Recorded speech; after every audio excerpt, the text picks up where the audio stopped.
بسم اللہ الرحمن الرحیم۔ السلام علیکم۔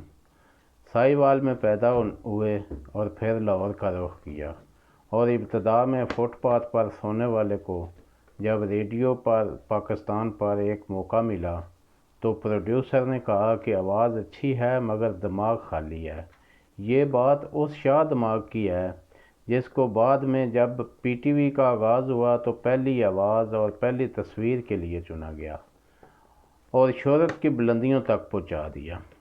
نیلام گر پروگرام کا ایک مخصوص انداز، یعنی دیکھتی آنکھوں اور سنتے کانوں کو سلام جیسے جملے سے آغاز کیا، جو آگے چل کر ان کی پہچان بنا اور پروگرام ہر طبقہ زندگی سے تعلق رکھنے والے لوگوں میں یکساں مقبول ہوا۔ اپنی زندگی کے آخری سانس تک پی ٹی وی کے ساتھ منسلک رہنے والے طارق عزیز آج 87 سال کی عمر میں اس دنیا فانی سے کوچ کر گئے۔ انا للہ و انا الیہ راجعون۔ طارق عزیز ذوالفقار علی بھٹو کے قریبی ساتھیوں میں سے تھے، اور جب پیپل پارٹی مرز وجود میں آئی تو پیپلز پارٹی کے ہر بڑے جلسے میں وہ حصہ لیتے تھے، مگر الیکشن 90 کی دہائی میں آ کر انہوں نے مسلم لیگ نون کے ٹکٹ پر لڑا۔ اسی شہر نے کچھ عرصہ پہلے جس کے وہ فٹ پاتھ پر سوتے تھے ان کو قومی اسمبلی کا ممبر بنا دیا۔ وہ ایک مہذب زبان اور دلکش لہجہ رکھنے والے ٹی وی کمپیئر تھے۔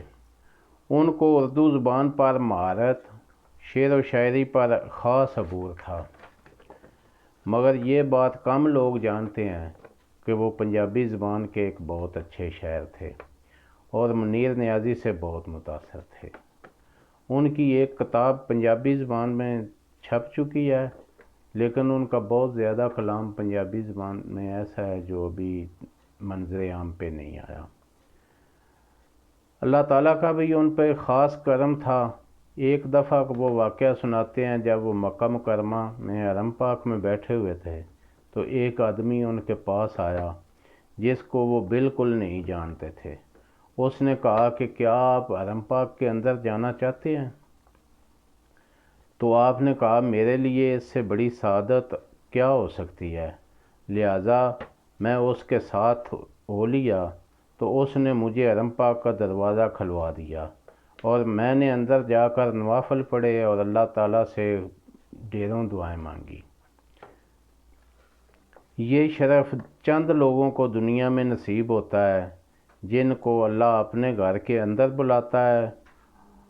اللہ تعالیٰ ان کو جنت الفردوس میں جگہ عطا فرمائے۔ انا للہ و انا الیہ راجعون۔